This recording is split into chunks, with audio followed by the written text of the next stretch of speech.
Hello అండి అందరికీ నమస్కారం. Welcome back to daily info Telugu YouTube channel. So తాజాగా మన ఏపీ, తెలంగాణ రాష్ట్రాలకు సంబంధించినటువంటి వాతావరణ పరిస్థితుల గురించి ఈ వీడియోలో అయితే డిస్కస్ చేసుకుందాము. బంగాళాఖాతంలో ఏర్పడినటువంటి ద్రోణి ప్రభావంతో రానున్నటువంటి 24 గంటల పాటు మన రెండు తెలుగు రాష్ట్రాల్లో ముఖ్యంగా వచ్చేసి ఆంధ్రప్రదేశ్ రాష్ట్రంలో ఏ జిల్లాల్లో ఏ ప్రాంతాల్లో భారీ వర్షాలు కురిసేందుకు అవకాశం అయితే ఉండొచ్చు, వాతావరణ పరిస్థితులు ఏ విధంగా ఉండబోతున్నాయి, ఈ వివరాల గురించి అయితే మీకు క్లియర్ ఇన్ఫర్మేషన్ అయితే అందజేస్తానండి. మీరందరూ కూడా తప్పకుండా వీడియోని అయితే ఎండ్ వరకు చూసి నా ఎక్స్ప్లెనేషన్ మీకు నచ్చినట్లయితే లైక్ చేసి అందరికీ కూడా షేర్ చేయండి. ఫస్ట్ టైం ఛానల్ చూడడానికి వచ్చినటువంటి వాళ్ళు ఉన్నట్లయితే ఛానల్ని సబ్స్క్రైబ్ చేసుకునేసండి. లేట్ చేయకుండా టాపిక్లో కనుక వచ్చేసినట్లయితే సో మనకు ఈ బంగాళాఖాతంలో ఏర్పడినటువంటి ద్రోణి ప్రభావంతో గత 2 రోజుల నుంచి కూడా మన ఆంధ్రప్రదేశ్ రాష్ట్రంలో కొన్ని ప్రాంతాల్లో కుండపోతగా వర్షాలు అనేటువంటివి అయితే కురుస్తూ ఉన్నాయన్నమాట. అయినప్పటికీ మనకు గడిచిన 24 గంటల్లో చూసుకుంటే సో ముఖ్యంగా వచ్చేసి ఈ ఉత్తరాంధ్ర, కోస్తాంధ్ర ప్రాంతాలు ఏవైతే ఉన్నాయో వాటికి సంబంధించి అండ్ అదేవిధంగా దక్షిణ కోస్తాంధ్ర ప్రాంతాల్లో అక్కడక్కడ కొన్ని జిల్లాల్లో మనకు భారీగా వర్షాలు అనేటువంటివి అయితే కురిశాయన్నమాట గడిచిన 24 గంటల్లో. సో ఇక రాబోయేటువంటి 24 గంటల్లో వాతావరణ పరిస్థితులు ఏ విధంగా ఉండబోతున్నాయి అండ్ అదేవిధంగా ఈ యొక్క ప్రాంతాలకు సంబంధించినటువంటి రెయిన్ అప్డేట్ గురించి కూడా తెలుసుకుందాము.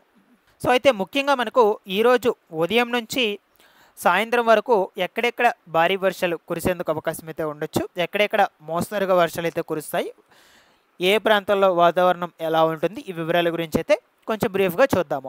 సో ఇక్కడ నుంచి అయితే చూద్దామంటే ముఖ్యంగా ఈ కోస్తాంధ్ర ప్రాంతాల దగ్గర నుంచి స్టార్ట్ చేద్దాము.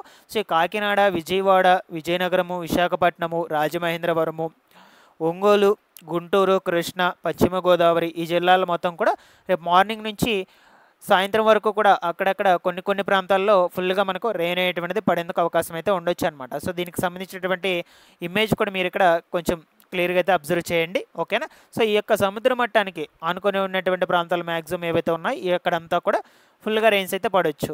అండ్ అదేవిధంగా తెలంగాణ రాష్ట్రంలో కూడా ఒకేసారి అయితే చూద్దాము. ఈ ఖమ్మము, మంచిర్యాల, ఓకేనా, ఈ వరంగల్, హైదరాబాదు, కర్నూలు ఈ యొక్క పరిసర ప్రాంతాల్లో కూడా అక్కడక్కడ కొన్ని చోట్ల భారీగా వర్షపాతం అయితే నమోదవచ్చు అనమాట రేపు మార్నింగ్ నుంచి ఈవినింగ్ వరకు.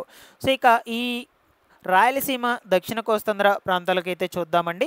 సో మ్యాక్సిమం వచ్చేసి మనకు ఈ తిరుపతి, అనంతపురం, చిత్తూరు, దాని తర్వాత నెల్లూరు, ఈ ఒంగోలు, సో ఆల్రెడీ మీరు చూసారు కడప, రాజంపేట ఈ యొక్క ప్రాంతాల్లో కూడా అక్కడక్కడ తేలికపాటి నుంచి కొంచెం మోస్తరుగా ఉరుములు మెరుపులతో కూడుకున్నటువంటి వర్షాలు కూడా నమోదయ్యేందుకు అవకాశం అయితే ఉండొచ్చని మనకి ఇక్కడ క్లియర్ ఇన్ఫర్మేషన్ అయితే ఉందన్నమాట ఈ యొక్క శాటిలైట్ ఇమేజెస్లో, ఓకేనా.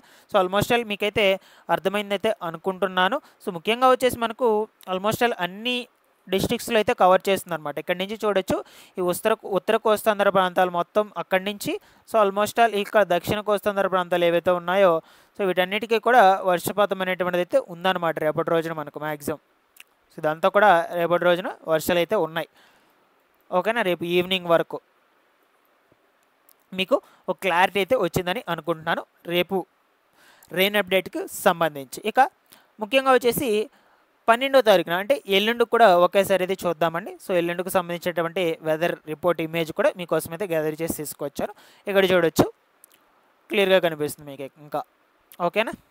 సో ఎల్లుండి కూడా మ్యాక్సిమం చూసుకున్నట్లయితే ఈ బంగాళాఖాతానికి ఆనుకున్నటువంటి ప్రాంతాలు ఏవైతే ఉన్నాయో సో ఈ యొక్క విశాఖపట్నము, విజయనగరం, విజయవాడ అక్కడక్కడ వచ్చేసి కొన్ని ప్రాంతాల్లో ఈ చుట్టుపక్కల ప్రాంతాల్లో మాత్రం వెదర్ వచ్చేసి ఏ విధంగా ఉంటుందంటే ఒక మోస్తరుగా వర్షాలు అయితే నమోదవుతాయి. సో కొన్ని ప్రాంతాల్లో క్లైమేట్ వచ్చేసి ఎలా ఉంటుందంటే మబ్బులతో కప్పబడి అయితే ఉంటుందన్నమాట. సో ఈ యొక్క గుంటూరు, కృష్ణా, ఒంగోలు, నెల్లూరు ఇక్కడ వరకు చూసుకుంటే మనకు ఈ తిరుపతి, ఓకేనా. సో ఈ యొక్క ప్రాంతాల వరకు కూడా కొంచెం రెయిన్ అయ్యేటువంటిది ఎక్కువగా నమోదయ్యేందుకు అవకాశం అయితే ఉండొచ్చు అనమాట, ఓకేనా. సో ఇక రిమైనింగ్ ఈ యొక్క రాయలసీమ ప్రాంతాలు ఏవైతే ఉన్నాయో కడప, రాజంపేట, రాయచోటి ఈ ప్రాంతాలకు వచ్చేసి అంతగా రెయిన్ అయ్యేటువంటిది అయితే ఉండేందుకు అవకాశం అయితే ఉండదు రేపు. సో ఉంటే క్లైమేట్ వచ్చేసి మబ్బులతో కప్పబడి అయితే ఉండొచ్చు అనమాట. సో మెయిన్ వచ్చేసి మనకు 12వ తారీఖున ఈ కోస్తాంధ్ర ప్రాంతాలకు అండ్ అదేవిధంగా ఈ సముద్ర మట్టానికి ఆనుకున్నటువంటి ప్రాంతాలు ఏవైతే ఉన్నాయో వీటన్నిటికీ కూడా వర్షపాతం అనేటువంటిది అయితే కొంచెం ఎక్కువగా అయితే ఉండొచ్చు అనమాట ఎప్పుడు 12వ తారీఖున, ఓకేనా. సో ఈ విధంగా 2 రోజుల పాటుకు సంబంధించిన వెదర్ రిపోర్ట్స్ అయితే మీకు ఆల్మోస్ట్ ఆల్ క్లియర్గా ఎక్స్ప్లెయిన్ చేశానని అనుకుంటున్నాను. సో ఇక 12వ తారీఖున చూసుకుంటే తెలంగాణ రాష్ట్రంలో ఇక్కడ కూడా వర్షపాతం అనేటువంటిది నమోదయ్యేందుకు ఛాన్స్ అయితే కనిపించడం లేదనమాట. చూడొచ్చు 20 డిగ్రీల సెల్సియస్ 23 డిగ్రీల సెల్సియస్ మనకు ఈ యొక్క ఈ ఎండ అనేటువంటిది నమోదయ్యేందుకు అవకాశం అయితే ఉండొచ్చు అనమాట. ఉష్ణోగ్రతలు ఇక్కడ చూడొచ్చు. సో అంత ఎక్కువ కూడా కాదు, 22 డిగ్రీల సెంటిగ్రేడ్. ఓకేనా. సో ఈ విధంగా అయితే ఉన్నాయండి మనకు ఆంధ్రప్రదేశ్ రాష్ట్రంకి వచ్చేసి ముఖ్యంగా వెదర్ రిపోర్ట్స్ అనేటువంటివి. సో డైలీ కూడా మన ఛానల్ నుంచి అయితే ఎప్పటికప్పుడు వెదర్కు సంబంధించినటువంటి ఇన్ఫర్మేషన్ అప్డేట్ అయితే చేస్తూ ఉంటాను.